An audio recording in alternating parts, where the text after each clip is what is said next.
Territoire d'info, l'actualité en français du Grand Nord canadien. Une émission présentée par Denis Laure.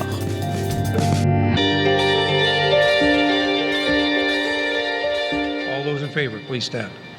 The member for Hay River North, the member for Hay River South, the member for Nuvik Twin Lakes, the member for Nunavut, the member for Tunaday-Willaday, the member for Day-Cho, the member for Sawtoo, the member for Yellowknife Center, the member for Range Lake, the member for Nuvik Boot Lake, the member for Momfui, the member for Frame Lake. Alors, on vient d'entendre les membres de l'Assemblée législative qui ont voté unanimement, en troisième lecture, l'adoption de la loi sur l'accord définitif sur l'autonomie gouvernementale de Tleggolli-Gotine.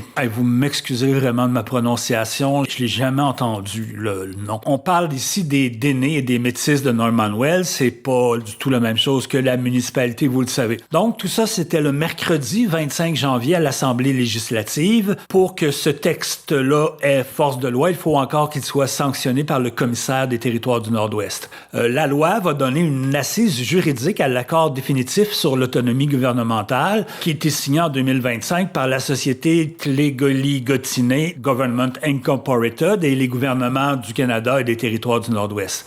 Dans les grandes lignes, la loi définit le cadre de l'autonomie du gouvernement des Métis et des Dénés de Norman Wells. Ça leur donne l'autorité d'administrer des programmes, des budgets, de négocier avec d'autres entités.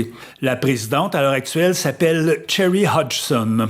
Alors, donc, pour mettre ça en perspective, l'autonomie des Dénés et des Métis de Norman Wells, ça s'inscrit dans un cadre plus vaste qui est celui de l'entente sur la revendication territoriale globale des Dénés et des Métis du Satou, qui a été conclue en 2014. Au terme de cette entente-là, les Dénés et les Métis du Satou ont reçu le titre de propriété sur 41 437 km² de terre, des droits d'exploitation souterraine sur beaucoup moins que ça, quand même 1800 km², des droits de chasse et de pêche, un montant total de 130 millions de dollars versés sur 15 ans, des redevances sur les ressources naturelles de la vallée du Mackenzie. Dans le cadre de cette entente globale, chacune des communautés du Satou, Tulita, Fort Good Hope, Deliney, Colville Lake et Norman Wells, négocie son autonomie gouvernementale. En Assemblée législative, le député du Satou, Daniel McNeely, a dit que la prochaine communauté à avoir son autonomie devrait être Colville Lake. Selon le site Internet du GTNO, Colville s'est entendu avec le gouvernement pour un calendrier de rencontres et de négociations. On écoute d'ailleurs M. McNeely, qui a été le seul à commenter le vote sur le projet de loi. As a born member of the Satou and reviewing,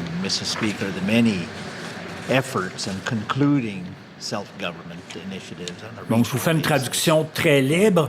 Monsieur McNeely vous dit qu'il est un natif du Satou et qui a été témoin de nombreux efforts pour finaliser des initiatives d'autonomie gouvernementale et de revendications territoriales. Donc, Monsieur McNeely dit les jalons sont en place pour l'autosuffisance économique et qu'avec le capital dont vont disposer les Métis et les Dénés de Norman Wells, ils vont pouvoir être le moteur économique pour réaliser leurs ambitions, atteindre leurs cibles avec indépendance. M. McNeely dit que la 20e Assemblée législative va être félicitée pour cet accomplissement dans l'autogouvernance.